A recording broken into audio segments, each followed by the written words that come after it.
పెద్దలారా మిత్రులారా అందరికీ నమస్తే. పౌష్టికాహారం అనేది చాలా ప్రధానమైనది. ఒక మనిషి 4 సార్లు అన్నం తింటాడు చెప్తుంది. అందులో పోషక విలువలు, పౌష్టికాహారం ఏముంటుంది అందులో. సో ఒక మనిషి రాళ్ళు కొట్టేవాళ్ళు కానీ, సుతారు పని చేసేవాళ్ళు కానీ, అమాలి పని చేసేవాళ్ళు కానీ శారీరక శ్రమ చేయొచ్చు. కొంతమంది ఏసీలో కూర్చొని సాఫ్ట్వేర్ ఇంజనీర్లుగా పనిచేయచ్చు. ఏదైనా కూటి కోసమే కోటి విద్యలు అంటారు, పని చేసుకుంటారు. సరే, కోటి కోసం కోటి విద్యలు తర్వాత సంగతి ఉంచండి. మనం పౌష్టికాహార సమస్యతో బాధపడుతున్నట్టు సమస్యను మనం చూస్తూ ఉన్నాం. సో మాతా శిశు మరణాలు కారణం అదే. చాలామంది గైనిక్ సమస్యలు, భారతదేశంలో ఆడబిడ్డలు గైనిక్ సమస్యలతో బాధపడుతున్నారు. అందులో ప్రధానమైనది రక్తహీనత అనేది నేను తెలుసుకున్నాను. నిజంగా పౌష్టికాహారం వాళ్ళకి అన్ని ఉంటే ఈ సమస్యలకు నెట్టివేయబడేవాళ్ళు కాదు. సో పండ్లు ఫలాలు తినడానికి దిక్కే ఉండదు ఈ దేశంలో. అంత అవకాశాలే ఉండవు. నెలకి 5,000తోని, నెలకి 10,000తోని, నెలకి 15,000తోని, నెలకి 20,000తోని భారతదేశంలో కుటుంబాలు 100కి 90% మంది ప్రజలు బతుకుతూ ఉన్నారు. ఇంకా పౌష్టికాహారం ఇక్కడ 4 ఆదివారాలు వస్తే ఏటమాసం తెచ్చుకోవాలంటే 4,000 లేచిపోతూ ఉంది. అది తినలేక ఫంక్షన్లప్పుడు 2 సార్లు కూరలు వేయించుకుని తింటున్నారు. క్యాటరింగ్ వాళ్ళు రావద్దని అంటున్నారు. అది చూడండి, అభివృద్ధి ఎటువైపు ఉన్నది. భారతదేశంలో 80 కోట్లకు పైగా రేషన్ కార్డులు లైన్లో నిలబడి రేషన్ బియ్యం తెచ్చుకుంటూ ఉన్నారు. మీరు దేశాన్ని అభివృద్ధి చేసినవని చెప్తే మరి వాళ్ళు లైన్లో ఎందుకున్నారు అనేది నేను తెలియజేస్తూ ఉన్నాను. వాళ్ళు ఏమైనా స్కోడా కార్లు వేసుకొని, లేకపోతే వాళ్ళు ఏమైనా క్వాలిస్ కార్లు వేసుకొని పార్కింగ్ చేసి రేషన్ షాప్ దగ్గర లైన్లో నిలబడి బియ్యం తెచ్చుకుంటున్నారా అని అడుగుతున్నాను. పెద్దలారా మిత్రులారా, ఈ దేశంలో 100కి 90% మంది ప్రజలు సామాన్యమైనటువంటి దిగువ మధ్య తరగతి, సామాన్యమైనటువంటి జీవితాలు గడుపుతున్నారనేది ఇక్కడ నేను తెలియజేస్తూ ఉన్నాను. సో పెద్దలారా మిత్రులారా, మీరు కూడా మీ అభిప్రాయం రాయండి. ఇంకా డైటీషియన్లు అయితే న్యూట్రిషన్స్ సంబంధించినటువంటి పోస్టులు భర్తీ చేయాల్సిన అవసరం ఉన్నది. ఎందుకని అంటున్నానంటే, ఒకవైపు ఈ దేశంలో అట్టడుగు పేదలు ఉన్నారు, రెండో వైపు పౌష్టికాహారం అందినటువంటి పేదలు ఉన్నారు, రెండో వైపు లావు పెరుగుతోని స్థూలకాయలు అవుతామని చెప్పేసి తినటువంటి వాళ్ళు ఉన్నారు. 2 రకాలుగా పౌష్టికాహార సమస్యని ప్రజలు ఫేస్ చేస్తూ సిక్ అవుతున్నారు, అనారోగ్యం పాలవుతూ ఉన్నారు అనేది నేను తెలియజేస్తూ ఉన్నాను. సో వీటిని అధిగమించడానికి న్యూట్రిషన్లు, డాక్టర్లు కరపత్రాలు వేయాలి. ఆ విధంగా అనేక న్యూట్రిషన్ మీటింగ్స్ పెట్టాలి, అవేర్నెస్ కల్పించాలి. ఆ విధంగా ముందుకు పోవాల్సిన అవసరం ఉందనేది నేను తెలియజేసుకుంటా ఉన్నాను. పెద్దలారా మిత్రులారా, పండ్లు, కూరగాయలు, పప్పు ధాన్యాలతో పాటుగా గింజలు, విత్తనాలు, పల్లీలు, శనగలు, ఉలవలు, బొబ్బర్లు, జీడిపప్పు, బాదం పప్పు, వాటర్ నట్స్, వాల్నట్స్ వీటన్నిటిని తీసుకోవాల్సిన అవసరం ఉంది. రోజు కనీసం 400 గ్రాములు కూరగాయలు, పండ్లు తీసుకోవాలని చెప్పేసి భారత పోషకాహార సంస్థ చెప్తా ఉంది. సో నిజంగా ప్రజలకు అంత అవకాశం ఉందా? ఇక చిరుధాన్యాలకు సంబంధించి రాగులు, సజ్జలు, జొన్నలు, కొర్రలు తీసుకోవాలి. ఇది మంచిదనే తెలియజేస్తూ ఉన్నాను. మరి ప్రత్యేకంగా కొవ్వులు, చక్కెర, ఉప్పు వాడకాన్ని తక్కువగా ఉండటం మంచిది. 50% క్యాలరీలు అందిస్తున్న పంటలు ఏదైతే ఉన్నాయో 8 రకాలుగా ఉన్నాయి. అవి బార్లీ, బీన్స్, వేరుశెనగ, మొక్కజొన్న, వరి, జొన్న, గోధుమ వీళ్ళంతా ఎక్కువ ఆహారంలో భాగం చేసుకోవాలని చెప్పేసి పౌష్టికాహార నిపుణులు చెప్తా ఉన్నారు. సో మిత్రులారా, ఫాస్ట్ ఫుడ్, జంక్స్ ఫుడ్కి దూరంగా ఉండాలి.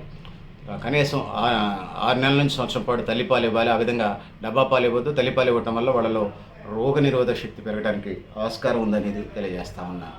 సో ఆ విధంగా ముందుకు పోవాల్సిన అవసరం ఉంది, పోషకాహారాన్ని తీసుకోవాల్సిన అవసరం ఉందని తెలియజేస్తున్నాను. సో మనం భూమి మీద మనిషి తినగలిగే మొక్కలు జాతుల సంఖ్య దాదాపుగా 30,000 ఉన్నాయి. సో అట్లా క్యారెట్ లాంటి అట్లా అనుకోండి, కొన్ని మొక్కలు కూడా మనం తినొచ్చు. సో ప్రపంచవ్యాప్తంగా 852 మిలియన్ల మంది దీర్ఘకాలికంగా అతి పేదరికం కారణంగా ఆకలితో అలమటిస్తున్నారు. ఈ సంఖ్య చాలా పెద్దగా అనిపిస్తుంటుంది, కానీ చెప్పుకోవడానికి వాస్తవం అనుకోరు, కానీ ఇవే వాస్తవాలు. సో ఆహార ధాన్యాలు జీవిత ఇంధనాల కోసం ఉపయోగించడం, మౌలిక ఆహార ధాన్యాల ఉత్పత్తిని తగ్గించి లాభదాయకమైన వాణిజ్య పంటల వైపు మొగ్గటం వల్ల ఆహార ధాన్యాల కొరత కూడా పెరుగుతూ ఉంది. సో చూసుకోవాల్సిన అవసరం ఉంది. సో సగం పట్టణాలు, నగరాల్లో జీవిస్తూ ఉన్నారు. అభివృద్ధి చెందుతున్న దేశాల్లో 70% కంటే ఎక్కువ మంది పల్లెల్లో నివసిస్తూ ఉన్నారు. అంటే ఇండియా లాంటి అభివృద్ధి చెందుతున్న దేశాలకు సంబంధించి. సో ఆ విధంగా ఉన్నది పరిస్థితి. సో ఆఫ్రికాలోని కొన్ని దేశాల్లో కరువు నిత్యం తాండవిస్తుంటుంది. ఆసియాలో దాదాపు 60% మంది జనాభా పోషకాహార లోపంతో బాధపడుతున్నారు. అదే దక్షిణాఫ్రికాలో అయితే 100కి 70% మంది పౌష్టికాహార లోపంతో బాధపడుతున్నారు. దాదాపు 22 దేశాలు, వాటిలో 16 ఆఫ్రికా దేశాలు ఉన్నాయి. పోషకాహార లోపంలో 30% దాటిందనేది అర్థమవుతుంది. ఇక భారతదేశంలో విస్తారమైన కోట్లాది ఎకరాల భూములు ఉండి లక్షలాది ఎకరాలు పంటలు పండే పరిస్థితి, పప్పు ధాన్యాలు తదితర ఆహార పదార్థాలు పండించే అవకాశం ఉంది. వ్యవసాయ రంగానికి సమగ్ర విధానం అంటూ లేకపోవడం, వ్యవసాయాన్ని సో రియల్ ఎస్టేట్, ఇంకా ఫ్యాక్టరీలు నెట్టేస్తున్న పరిస్థితి మనం చూస్తూ ఉన్నాం. సో ఇది అధిగమించాల్సిన అవసరం అయితే ఉన్నదని తెలియజేస్తాను. సో పెద్దలారా మిత్రులారా, ఏదైతే ఉన్నదో ఆ విధంగా ముందుకు పోవాల్సిన అవసరం అయితే ఉన్నది. ఆహార పదార్థాలను పండించుకోవటం, పౌష్టికాహారాలను పండించుకోవటం, ఆ విధంగా ముందుకు పోవాల్సిన అవసరం ఉందని తెలియజేస్తున్నాను. సో ఏదైతే ఉన్నదో పండ్లు ఫలాలను పండించాలి.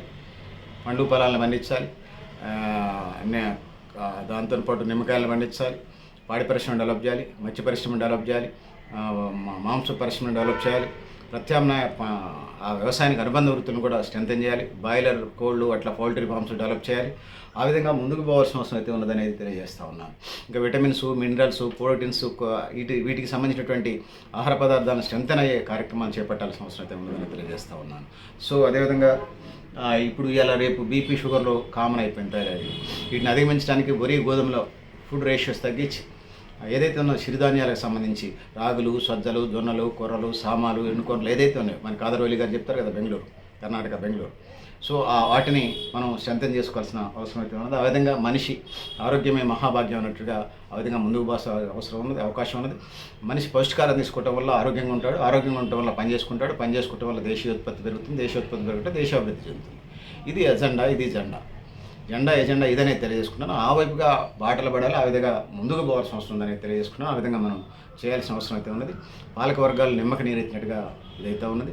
సో దేశంలో ఆకలితో అలమటిస్తూ చనిపోయినటువంటి మరణాలు ఖర్చు వేస్తూ ఉంటాయి, పేదరికంతో మగ్గిపోయే బాధలు కల్పిస్తూ ఉంటాయి. సో పౌష్టికాహారానికి సంబంధించి ప్రజలకు అవగాహన కల్పించాలి. జంక్ ఫుడ్స్, ఫాస్ట్ ఫుడ్స్ వచ్చి ప్రజారోగ్యాన్ని దెబ్బతీసే కార్యక్రమం చేస్తాం. ఒకడు సైకిల్ దొక్కటం వల్ల నష్టం ఉందట, ఎందుకంటే వాడు బండి కొనరు, కారు కొనంట. బండి, కారు కొంటే పెట్రోల్ బంకులు బాగుపడతాయంట.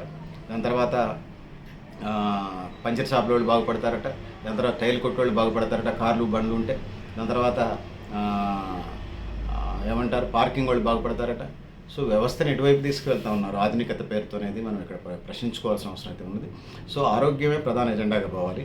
లక్షలాది కోట్లాది సంవత్సరాలు ఏదే మనిషి జీవించింది వేరు, ఈ 1000 సంవత్సరాలు ఒక పరిస్థితిగా ఉంది. కాబట్టి వీటిని మనం అధ్యయనం చేసుకొని ఏది బెటర్మెంట్ అనేది ముందుకెళ్లాల్సిన అవసరం అయితే ఉన్నది. ఇందులో ప్రధానంగా మనిషి ఆరోగ్యంగా జీవించడానికి పౌష్టికాహారమే చాలా ప్రధానమైనది. పోషక విలువలు కలిగినటువంటి ఆహారం చేయాలి. భారత ప్రభుత్వం కొంత ప్రయత్నం చేస్తూ ఉంది. గర్భిణీ స్త్రీ దగ్గర నుంచి 0 to 6 పిల్లలకి అంగన్వాడీ సెంటర్స్ ద్వారా వాళ్ళకి ఇది ఇచ్చే ప్రయత్నం అయితే చేస్తూ ఉంది. ఏంటది? పౌష్టికాహారం ఇచ్చే ప్రయత్నం చేస్తూ ఉంది. ఇంకా మధ్యాహ్న భోజన పథకం పేరుతోనే పిల్లలకి అన్నాలు పెడతా ఉంది. దాంతోపాటు రేషన్ షాపు సంబంధించి 80 కోట్ల మంది ప్రజలకు రేషన్ ఇస్తూ ఉంది. అయినా కూడా దేశంలో రక్తహీనత ఉంది, ఆడబిడ్డల్లో, ప్రజల్లో పౌష్టికాహారాలు ఏమీ ఉన్నది, ఎనర్జీ లేదు, గాలి వస్తే లేచిపోయేలాగా స్కెల్టన్ లాగా ఉండేటువంటి మనుషుల్ని మనం చూస్తూ ఉన్నాం. సో ఈ దేశానికి ఏమంత సంక్షేమం కాదు, అంత అభివృద్ధికి బాటలు పడవు. కాబట్టి వీటిని మనం ఆలోచన చేసుకొని ముందుకు పోవాల్సిన అవసరం తెలియజేస్తూ, పెద్దలారా, మిత్రులారా, మీరు కూడా మేము ఈ అభిప్రాయాలు కామెంట్ బాక్స్ రాయని తెలియజేస్తూ, నేను గరిడేపల్లి సత్యనారాయణ, న్యూ లక్ష్య ఆర్గనైజేషన్.